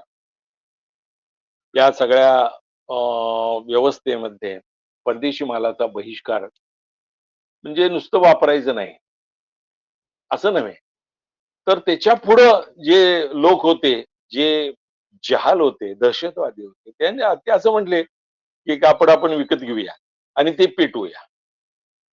त्यामुळे आपोआपच ब्रिटिश सरकारची नाचिक्य होईल, ब्रिटिश सरकारला चिमटा काढला जाईल, ब्रिटिश सरकारची हेटाळणी होईल आणि ब्रिटिश सरकारच्या प्रशासनाला आव्हान देण्याचं काम आपल्या होईल. म्हणून परदेशी कापड विकत घ्यायचं आणि सामुदायिकरित्या त्याची होळी करायची. याला काही लोकांनी तात्विक थोडासा विरोध केला. ते असं म्हटले की तुम्ही विकत घेता कापड, पैसा हा इंग्लंडच्या तिजोरीत जातो, विकत कशाला घेता? मग करणार काय? प्रतिकात्मक निषेध करायला पाहिजे. लोकांच्या मनामध्ये ब्रिटिश कापडाबद्दल राग निर्माण करण्यासाठी हे भाग होतं. म्हणून त्यावेळेला कापड विकत घ्यायचं इंग्रजांचं आणि ते जाहीररित्या जाळायचं. त्या कपड्यांची होळी करायची. असं एक आंदोलनाची दिशा सुरू झाली. सर्वात महत्वाचा भाग होता तो म्हणजे लाला लजपत राय यांचं आक्रमक, प्रभावी असं वक्तव्य. त्यांनी आपल्या देशबांधवांना उत्साहित, प्रोत्साहित करण्यासाठी, एक दिशा देण्यासाठी 2 वाक्य वापरली, ती खूप महत्वाची आहे. ते आपल्या देशबांधवांना मेसेज देताना लाला लजपत राय म्हणतायत, "भिक्षे इतका इतर कोणत्याही गोष्टीचा तिरस्कार इंग्रज करत नाहीत." ठीक आहे. मला वाटते भीक मागणाऱ्यांचा तिरस्कारच करायला हवा. आम्ही भिक्षेकरी नाही, हे इंग्रजांना आपण दाखवून दिले पाहिजे. म्हणजे मवाळ लोक जसं मागत होते अर्ज विनंत्यांनी, आम्हाला द्या, आम्हाला द्या, हे द्या, ते द्या वगैरे वगैरे. तसं नाही, मागायचं नाही. तर ब्रिटिशांनाही दाखवून द्यायचं की आमचा हक्क हा आमचा आहे, त्याच्यावर आमचा अधिकार आहे. तुमची दया आम्हाला नको आहे, तुमची भिक्षा तर आम्हाला नकोच आहे. हे अत्यंत परखडपणे सांगण्याचं काम लाला लजपत राय यांनी केलं. दरम्यान बंगालची फाळणी झाली. एक फाळणीचा विभाग जो होता तो 1,90,000 चौरस मैलाचा आणि 8 कोटी इतक्या संख्येचा. दुसरा जो काय भाग होता तो थोडा अशा कमी अशा लोकसंख्येचा आणि भूभागाचा होता.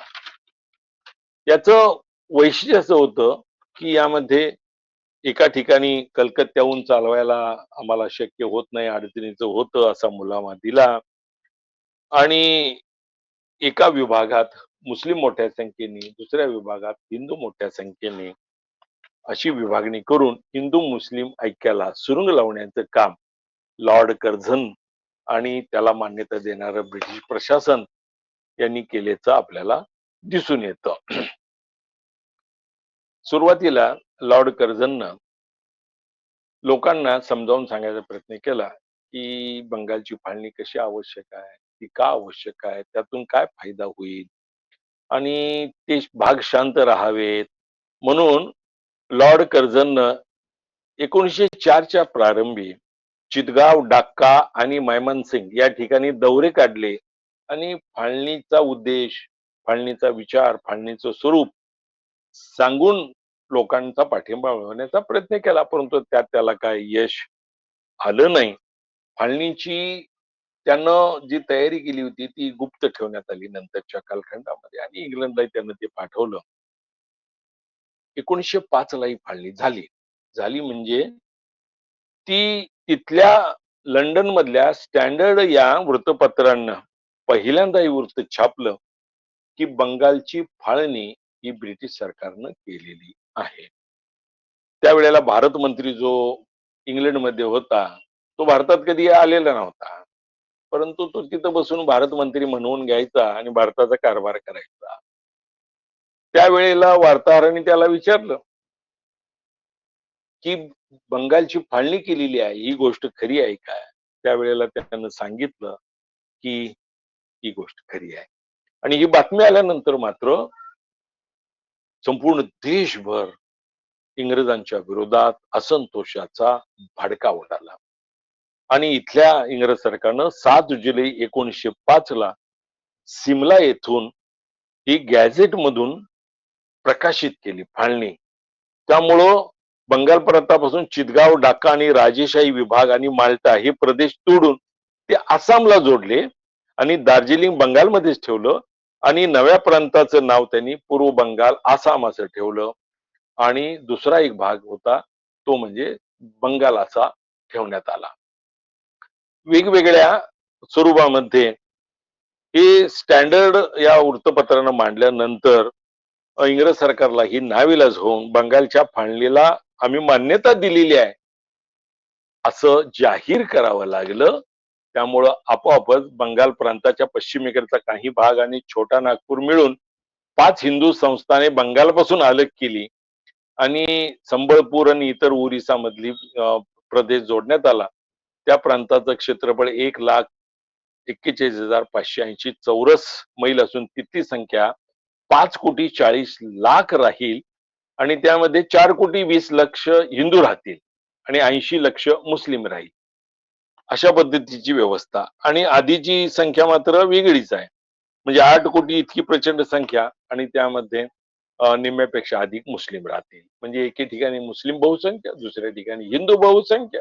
आपोआपच हिंदू मुस्लिमांच्या मध्ये संशयाचं वातावरण तयार करणं आणि त्यांच्यामध्ये भांडण लावणं हा उद्योग ब्रिटिश प्रशासनानं बंगालची फाळणी या माध्यमातून केला. या माध्यमाच्या म्हणजेच या फाळणीच्या विरोधात या फाळणीच्या विरोधात मोठं आंदोलन सुरू झालं. कारण याला हिंदू आणि मुस्लिम दोन्हीही धर्मीयांनी विरोध केला. ब्रिटिश प्रशासन असं सांगत होतं की याला मुस्लिमाचा पाठिंबा आहे, मुस्लिमांना ही मागणी मान्य आहे, मुस्लिमांना ही फाळणी मान्य आहे, मुस्लिमांच्या मागणीला अनुषंगूनच आम्ही सगळं केलंय वगैरे वगैरे. परंतु मुस्लिमांचा या फाळणीला पूर्णपणे विरोध होता ही आपल्याला या अनुषंगाने दिसेल. आणि मग परदेशी मालावर बहिष्कार 7 ऑगस्ट 1905 ला कलकत्ता येथे एक सभा झाली. बंगालच्या फाळणीची बातमी आल्यानंतर प्रचंड प्रमाणावर असंतोष निर्माण झाला. 7 ऑगस्ट 1905 ला जी बंगालच्या फाळणीच्या विरोधात जी कलकत्ता शहरामध्ये सभा झाली ती ती सभा इतकी प्रचंड होती की एके ठिकाणी सभा घेणं शक्य झालं नाही. तर ही सभा विखुरलेल्या अवस्थेत 3 ठिकाणी घ्यायला लागली. कारण लोक लाखोच्या संख्येने जमले आणि तो भूभाग सभेसाठी अपूर्ण ठरू लागला. त्यातून काही प्रश्न गडबड निर्माण होईल म्हणून 3 ठिकाणी ही एकच सभा निर्माण झाली त्यातून मग परदेशी मालावर बहिष्कार टाकण्याचा ठराव मंजूर झाला, स्वदेशी मालाचा पुरस्कार ठराव मंजूर झाला आणि कलकत्त्याच्या टाउन हॉल मध्ये ही सभा होती, परंतु ती एक ठिकाण हे पुरेसं ठरलं नाही आणि बंगालच्या फाळणीच्या अनुषंगानं एक घोषणा बंगालमधून जी बाहेर पडली ती संपूर्ण देशभर पसरली. स्पर्धा परीक्षेला हा संदर्भ येण्याची शक्यता अधिक असते. ही घोषणा म्हणजे वंदे मातरम. वंदे मातरम ही घोषणा काय अर्थ दर्शवते की हे मातृभूमी तुला वंदन. ही घोषणा ब्रिटिशांनी बेकायदेशीर म्हणून जाहीर केली. ही घोषणा देणाऱ्याच्या डोक्यावर लाठीचे प्रहार हाणायला सुरुवात झाली. पण कार्यकर्ते इतके निडर बनलेले होते की एका पाठोपाठ एक लाईननी येऊन वंदे मातरम ही घोषणा देत होते आणि ब्रिटिश अधिकारी आपल्या हातातला दंडुका त्याच्या कपाळावर मारत होते आणि त्याला रक्तबंबाळ करत होते. ही घोषणा बेकायदेशीर आहे असं फुलर साहेब गव्हर्नर जनरल तिथले गव्हर्नर जे बंगालचे होते त्यांना जाहीर केलं त्यांनी की वंदे मातरम म्हणायचं नाही. म्हणजेच देशभक्तीची भावना दाबून टाकण्यासाठी इंग्रजांनी लाठी काठी पिस्तूल बंदूक हे सगळे हत्यारं वापरली आणि भारतीय चळवळीला दाबण्याचं काम त्यांनी केलं. बहिष्कार या आंदोलनाच्या एका सूत्रानुसार इंग्रज सरकारच्या निषेधार्थ विद्यार्थी व शिक्षक हे अनवाणी शाळेत जायला लागले की आम्ही इंग्रज व्यवस्थेचा निषेध करतो. कारण सरकारी शाळेत जायचं तर सुटापुटात जावं लागायचं आणि मग साधा उपाय काय तर अनवाणी जायचं. म्हणजेच इंग्रजी शाळेचा सर्वसाधारण नियम फेटाळून लावायचा. ब्रिटिश प्रशासनाची नियमावली लाथाडून द्यायची. तर बूट घालणार नाही, पादत्राण घालणार नाही आणि अनवाणी पायाने उघड्या पायाने आम्ही जाऊ. आणि असे गेल्यानंतर 275 विद्यार्थ्यांना शासकीय शाळेतून काढून टाकण्यात आलं. यामुळे ब्रिटिशांना वाटलं की लोक भीतील, विद्यार्थी भीतील आणि माफी मागतील आणि परत येतील, परंतु तसं काही झालं नाही. लोकांनी आंदोलन अधिक तीव्र केलं. मुस्लिमांचा पाठिंबा आहे बंगालच्या फाळणीला असं चित्र इंग्रज सरकार तयार करत होतं. 23 सप्टेंबर 1905 ला मुस्लिमांची एक मोठी सभा कलकत्त्यामध्ये भरली आणि त्यांनी बंगालच्या फाळणीचा निषेध केला. त्यामुळे ब्रिटिश सरकार खूपच खवळलं. त्यांना असं वाटत होतं की सर्वसामान्य मुस्लिमांना आपल्या बाजूला ओढू, त्यांचा पाठिंबा घेऊ आणि त्या आधारे हिंदूंना दडपू, राष्ट्रीय आंदोलन दडपण्यामध्ये आपल्याला यश मिळेल आणि ब्रिटिश ही जी बंगालची फाळणी आहे ती ब्रिटिश सरकार यशस्वी करेल असं त्यांना वाटत होतं. परंतु तसं काही झालं नाही. 28 सप्टेंबर 1905 ला कलकत्त्यामधील कालीमातेच्या मंदिरात 50,000 बंगाली जनतेने एक आंदोलन केलं आणि परदेशी कापडावर त्यांनी बहिष्कार टाकण्याची आणि देश सेवा करण्याची शपथ घेतली.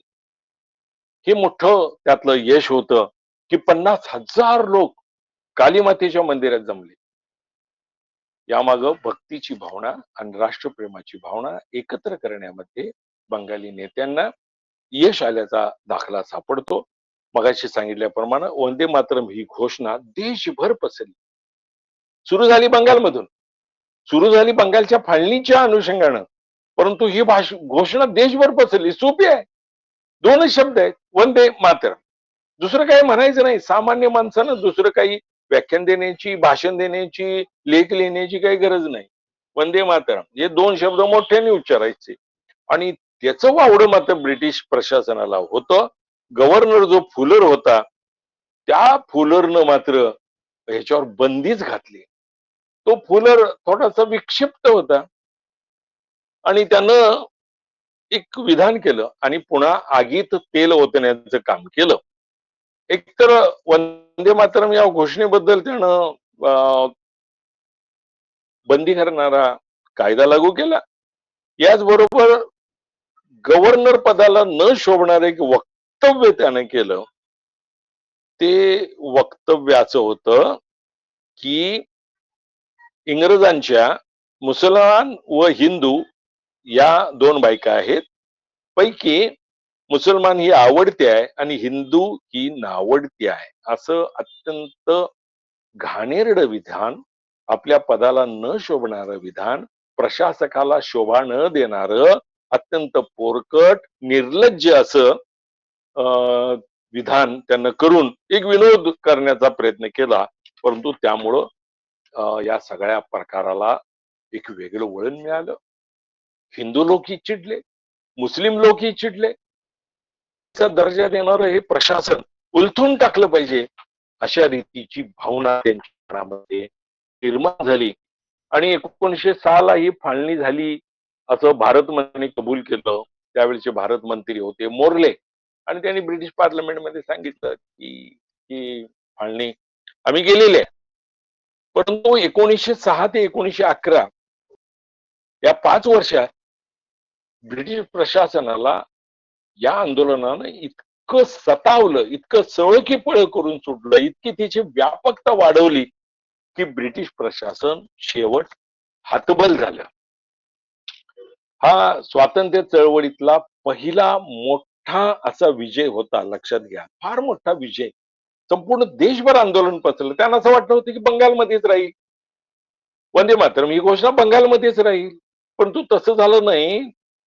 कन्याकुमारी पासून काश्मीर पर्यंत आणि बंगाल पासून थेट पंजाब पर्यंत, महाराष्ट्रापर्यंत या घोषणेचे पडसाद उमटले आणि सामान्य माणसाच्या हातामध्ये एक हत्यार सापडलं. मुखामध्ये एक घोषणा, क्रांतिकारी घोषणा सापडली की वंदे मातरम. या माझ्या जन्मभूमीला माझा नमस्कार, यांना वंदन, त्याला मी वंदन करतो.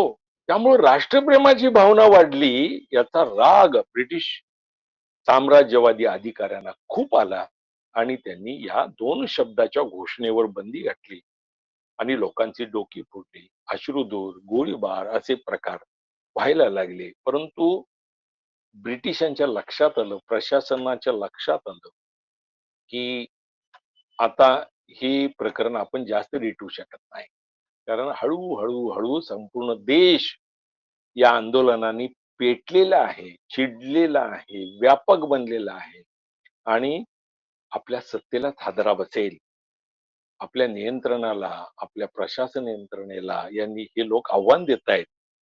म्हणून 12 डिसेंबर 1911 या दिवशी दिल्ली येथे भव्य दरबार ब्रिटिश प्रशासनानं भरवला आणि ब्रिटिश सम्राट पंचम जॉर्ज यानं बंगालची फाळणी रद्द केल्याची घोषणा या दिवशी केली. मोठा दरबार भरवला आणि त्याने सांगितलं की जी फाळणीची योजना भारताच्या गव्हर्नर जनरलनी मांडलेली होती ती आम्ही रद्द करत आहोत. सर्वसाधारणपणे हिंदी राष्ट्रवादी चळवळीचा हा पहिला मोठा विजय होता. सर्वसाधारणपणे 1904-05 ला हे आंदोलन आणि फाळणीची यंत्रणा सुरू झाली आणि 1911 मध्ये ती पूर्ण झाली. 5-6 वर्ष या आंदोलनानं फार मोठी व्याप्ती ही काबीज केली.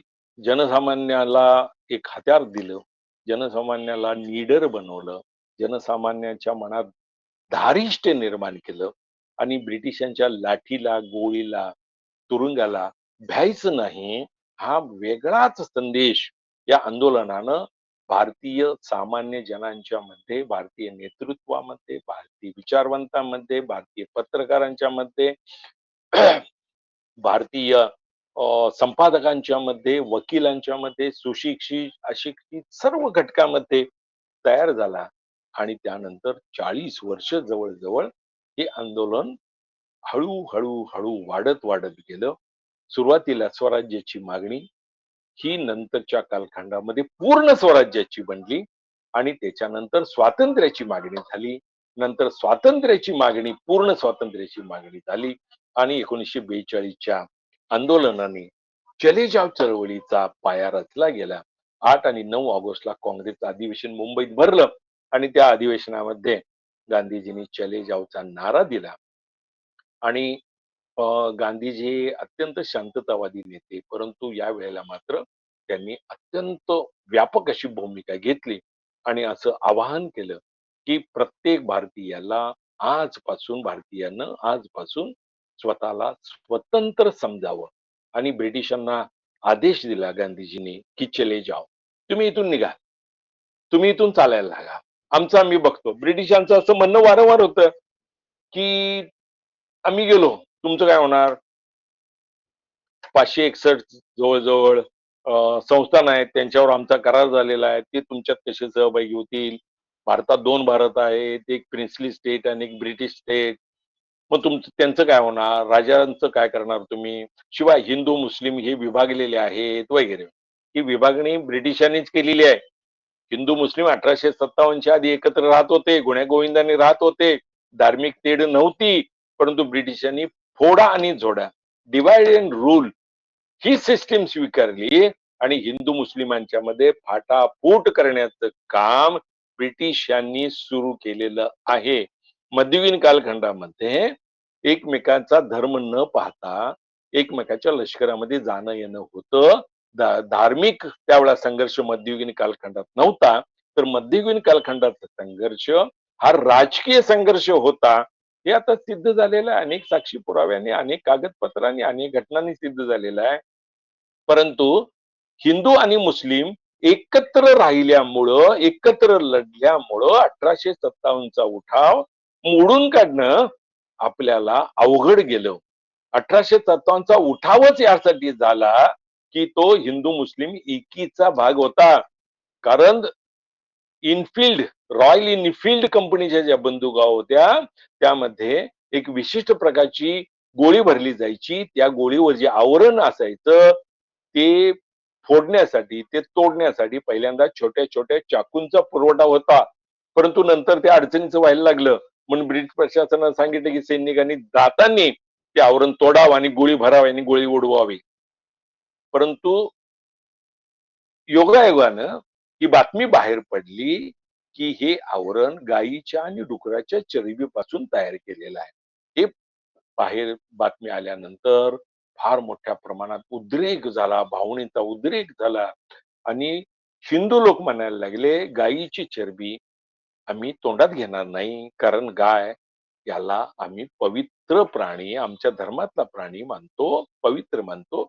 डुकर हे मुस्लिम अपवित्र मानतात. त्यामुळे मुस्लिम आणि हिंदू या दोन्हीही धर्माच्या सैनिकांनी त्याच्यावर बहिष्कार घातला आणि त्यातून मंगल पांडे या पहिल्या क्रांतिकारकाची आहुती पडली आणि नंतर अनेकांनी त्याला विरोध केला. 1857चा उठाव ब्रिटिशांनी सर्व ताकदीनिशी मोडून काढला, परंतु तिथूनच खरं स्वातंत्र्य चळवळीची, भारतीय अस्मितेची ज्योत पेटली गेली आणि नंतर त्यामध्ये स्वातंत्र्य ब्रिटिशांना द्यावंच लागलं आणि त्याचा पहिला मोठा विजय म्हणून बंगालच्या फाळणीकडे आपल्याला बघावं लागेल. मुद्दा एवढाच आहे की हिंदू मुस्लिम असा जातीवादाचा, धर्मवादाचा भाग त्यावेळेला नव्हता. तो ब्रिटिशांनी 1857 नंतर सुरू केला.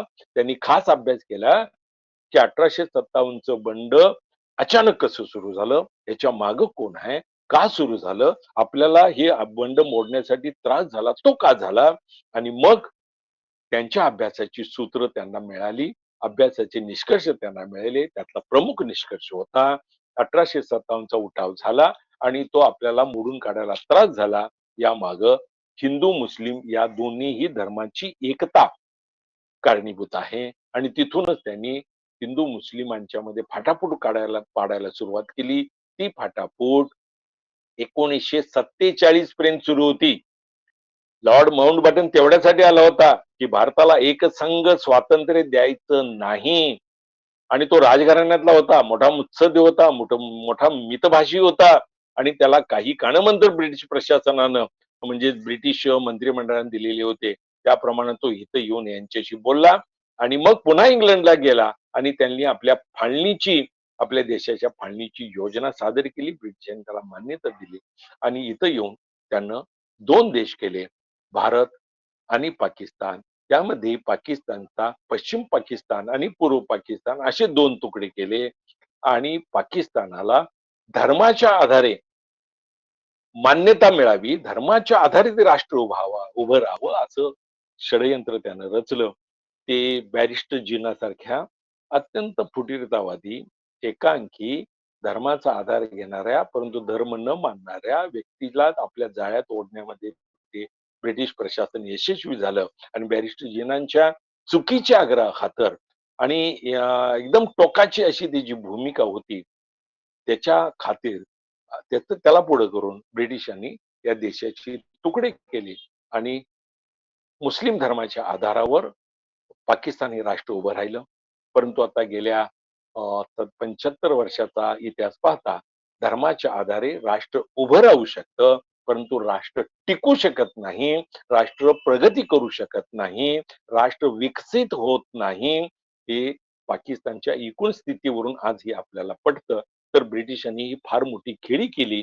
कारण नैसर्गिक साधन संपत्तीनं प्रचंड श्रीमंत असलेला भारत देश जर अखंड राहिला तर भविष्यामध्ये तो एक महासत्ता बनेल हे इंग्रजांनी जाणलेलं होतं. म्हणून भारताची ताकद कमी करावी आणि भारताला कायमपणे एक सतत वेगळ्या अशा वातावरणात ठेवण्याचं कारस्थान इंग्रजांनी रचलं आणि त्यातूनच पाकिस्तानच्या व्यवस्थेचा जन्म झाला. पाकिस्तान या राष्ट्राचा जन्म झाला. आपल्या देशात लोकशाही टिकून राहिलेली आहे, लक्षात घ्या. इलेक्शनच्या अनुषंगाने टिकून राहिलेल्या पाकिस्तानात तसं झालं नाही.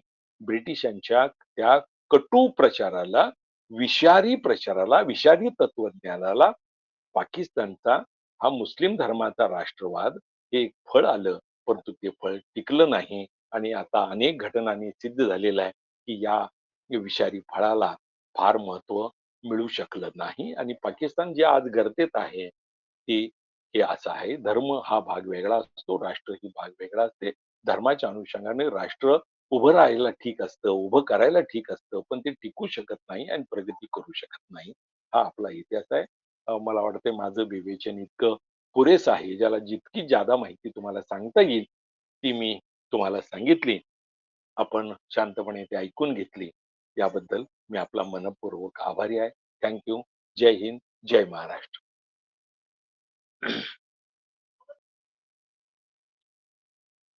Mujawar sir. Okay. Thank you.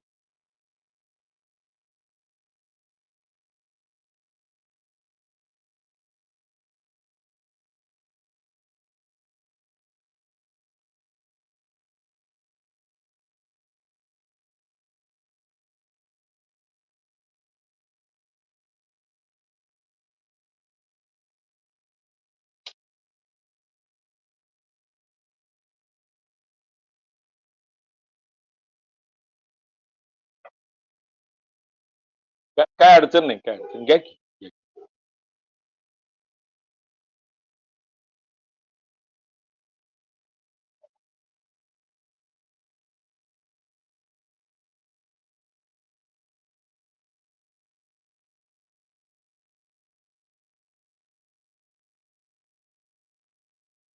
हा, ठीक